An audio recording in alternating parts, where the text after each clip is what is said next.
أعوذ بالله من الشيطان الرجيم. بسم الله الرحمن الرحيم.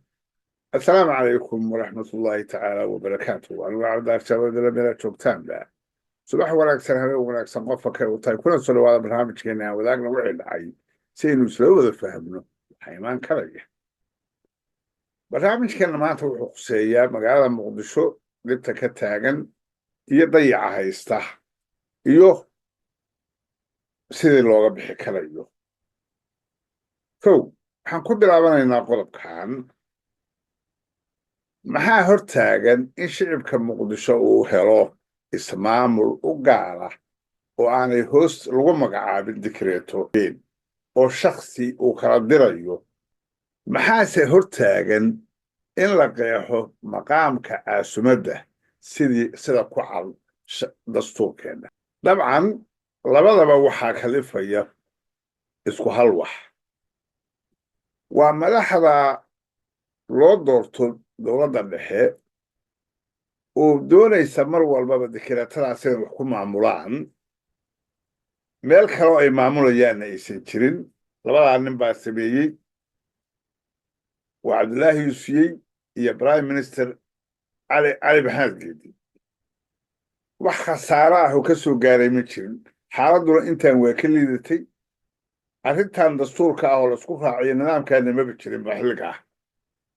inkastoo ay ahayd magaalo madaxda mar walbaba in loo sameeyo maamul way sameeyeen waxa xasan sheekh maxamuud maxaa cabdullaahi farmaajo sheekh shariif dhammaantood ay u samayn waayeen waa isku hal cudur magaaladan awoodaan ahaynaan la haysan loona gudbayn loona socon waana sababta keentay dalkeenu inuu isku xirmi waayo maxaa yeelay halka magaalo oo magaalo madaxda ahayd haddii la qeexi waayey maqaamkeedii wuxuu yahay magaalo madaxna ay tahay maqaamna aysan lahayn iyo haddii shicibkii ku noolaa oo magaalo aad u baaxad weyn shicib ku noolaa aysan waxba yaraatee ismaamula haysan oo loo qoori waayey maamul kale oo la fidinayo ma jirin taa marka waxay dhashay kooxaha maafiyada ah inay awoodda laftigeedii isticmaalaan oo dadka brivatka guryahoodii ay qaataan oo boobaan iyagoo magac dowladeed ku boobaya sidoo kale meelada degan yihiin oo dowladdii xilligay burburdhay waxay ahaan jirnay nooc ahaan jirnay laakiin 40 sano la deganaa oo deganaayeen carruur ku dhaleen oo wax walba ka samaysteen oo nolol ka sameeyeen oo dhaqaale ka badan intii geliyeen oo ku soo baxsadeen oo wax ku noqdeen in gruub kaloo qaadanaya ka qaataan iyadoo loo maray in sharci looga qaadayo waxaasoo dhan waxaa keenaya waa magaalo ciddii rabta waxay rabta ay ka samaynayso xumaan iyo wanaagba tani waa dhinaca xun aan bardhegaysanno laba kays oo ka mid ah oo wasiirkii hore arrimaha dibadda maxaa cabdirasaaq ku dhacay iyo madaxweynihii hore cabdulaahi shariif xama allaha siiye waa qof aan aqoon uusan jirin guriga la isku haysto ayaa waxaa la sheegay in uu leeyahay allah u naxariistay madaxweynihii hore ee dowladii ku meel gaarka ahayd ee Soomaaliya Cabdullaahi Yuusuf Axmed nabadoon xaad oo kamid ahaa dadka halkaasi isugu yimid ayaa warbaahinta la hadlay marka waxaan u sheegaynaa ummadda Soomaaliyeed leeyahay dhulkan hadda aan taaganahay waxaan maqlay inay leeyihiin reer Cabdullaahi Yuusuf qola ku haysataan ay jirto documentiskaan aragnay iyo cadaymo badan oo aragnay iyo dad badan oo xog ogaal oo aanan beenaysan warkoodan ay noo xaqiijiyaan inay ayagu iska leeyihiin dhanka kale xildhibaanad Duniye Maxamed Cali ayaa sheegtay in ay tahay arintan mid laga xumaado madaxweyne xilli dalka uu xun yahay soo hogaamiyay in hantida kaliya uu dalku ku leeyahay oo ah hal boos xilligan lagu qabsado ay tiri dunkuna waxa weey qofku haduu wadanka xil ka soo qabto ama mas'uuliyad in la karaameeyo loo baahan yahay dhulkaan 64 eriyadan dadkii wada bixiyay dhulkooda wada garanayaan dariskii baa cadeeyay waxay la tahay waxyaabaha maanta wadanka uu ku heshiin lahay waxay kala tahay kamid tahay hantida maguurtada oo la kala haysto ummadda Soomaaliyeed waxaan u sheegaynaa dawladda federaalka maanta dawladda nolol iyo nabad waxyaabaha ay qabatay inay kamid tahay hantidii maguurtada oo dadka Soomaaliyeed ay kala haysteen in la celiyo horay la boobay soo xaq uma lihi inaan ka caroodo xaq waa u leeyahay inaan ka caroodo waana ka caraysnahay madaxweynahan la hadlay marka arrintaa ku dheeraan maayo maxaa yeelay aniga waxaas ii suurtagala inaan adiga kula fariisto oon ka hadlo arrin aniga ugu saabsan waxaa jira siyaalo kale oo badan oo aan uga hadli karo laakiin ka waran kumanaanka kun oo masaakiin ah oo Soomaali ah oo barakacayaal ah oo dhul danguud deganayd gurigeena waxaa degnaa dad barakacayaal dadkaas xaq waxay u leeyihiin in qaab dowladnimo ku jirto adeeg loogu sameeyo looga raro jidka loo mara dhulalkan waa dhac iyo boob cad 1991 dagaalka markuu qarxay qabyaaladu meel xun maraysay haddii la dhici lahaa waxbay ahaan lahayd si kala haba maanta looga wada hadli lahaa maxaa yeelay dad dhintaa xataa laga samr laakiin in 2024 2025 ayadoo dhinacna kor loogu dhawaaqayo dowladnimo midnimo Soomaaliyeed hal isu yimaado cadaaladda aan la dagaalanno musuqmaasuqa waa kor loo sheegayo hoosna ficilka socdo uu ka duwan yahay wax la qaadan kara ma waayahay waa qayb bay ka tahay in dad gaarihi oo organized ah oo dowladdii ka mid ah oo madaxdiisa ka mid ah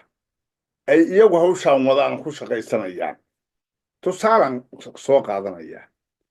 Cabdullaahi Xuseen gurigiisa waxaa buuqiisu bilowday xilligii Xasan Sheekh Maxamuud waxba waa laga qaban lahaa wuxuu dhammaaday ilaahay falligiisa oo cajiib ahayd xilligii maxaa Cabdullaahi Farmaajo dadka qaar baa laga yaabaa inay yidhaahdaan qabiil baa loo siiyey boos gurigiisii war qabiil ama loo siiyay ayaa loo siiyay guriga Cabdullaahi Xuseen 64 buu lahaa magaaladan waa lagu kala qaxay doodaha jira oo yaabka badan oo xilliga Xasan taagnaa maxay ahaayeen waa kuwa hadda isla maanta weli jira waxay ahaayeen qofkii in la weydiinayo qofkii ka qaxay magaala madaxda oo Muqdisho deganaa gurigiisii wixiisii si uu warkii dhacay uga qaxay oo dokumentigiisii wixiisii oo gacanta lagu dhigay isla groupkii haystay inay oranayeen dokumenti ma haysataa taasoo kale marka waa wax fool xun waxaaba dhaantay xilligii civil warka lagu jiray sida maxaa Cabdisaaq uu sheegay oo la isu raacanayay war reer hebelow maxaad u dan leedihiin laakiin marakan oo dowladnimo la dhisayo in madaxweynaha hadda jooga iyo tiimkiisu ay reerkaasi soo gelayaan oo kalka hore ay wax ka qaban waayeen madaxweynayaashii guryahoodii oo la dhacayo la haysto oo la boobay oo la dubiyey iyo hadda oo la joogo oo wasiiradii oo la yaqaanay gurigooda oo yani nin la yaqaano caan ah qofacdiyada qof walba yaqaanay oo lahaa oo ilmaha corner ku ciyaaraya iyadoo koray la leeyahay guriga qofcood oo qof aan qolbisi jirin waxa weeyaan waxaa keenaya magaalada Muqdisho inay victim u tahay kooxa maafiya ah oo ishabeeyey oo madax sare iyo mid dhexe iyo wax walba qaatay maqaam loo samaynayaan inuusan jirin waa cad yahay shicibka victimka ku ah ee Muqdisho maanta degan oo Soomaaliyeed reerkay doonaan ba noqdeen inaan maamul la siinaynin lagana garbaxaynin cadaaladna loo samaynaynin sharcina lagu dhaqayna waa cad waxaa marka khasaba labo in dadka Soomaaliyeed kooxdan maafiyada ah oo dhaqanka noocaana ku dhaqmaysa oo ka dowladaynaysa waxa iyagoo ay rabaan oo ay ku boobayaan dowladnimo ka dhigaya boobkooda boobkooday sharci ka dhigayaan iyo dowladnimo kooxdan waa in loo soo jeestaa oo la challenge galayaa kama hadlayo boos iyo guri iyo kama hadlayo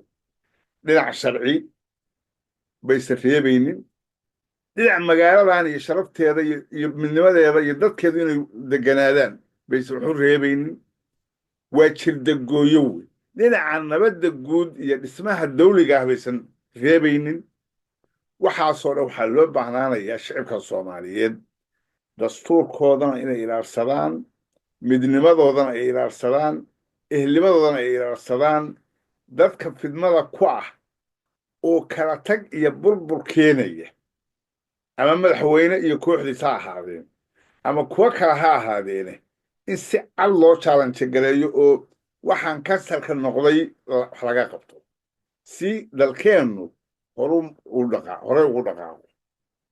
is-aaminka la dhisayo waxaa ugu weyn qofku inuu sharci iyo nidaam ama wax ku waayo oo qodob sharci ah la yidhaahdo qodobkaasaad wax ku weydo hantidiisa ha noqoto wax dembi ah oo isaga lagu soo oogay oo isku difaaci waaya ha noqoto waxa isaga uu leeyahay xuquuqda ah waa in sharci siinayaa jiraa waa sharciga waa la degsaday lagu dhaqmi maayo kooxaa diidan sababtaas weeye arrintaa marka iyada ahi from ilaa iyo dowladnimadeedu inay hirgasho oo dowlad goboleedyada iyo dowladda dhexe isku xirmaan in magaalada muqdisho dadkeedu maamul helo in dastuurka la xushmeeyo iyo waxa la wada leeyahay wax walba waa wax koobaya weeye gees walba ayay baashan inooga garaacday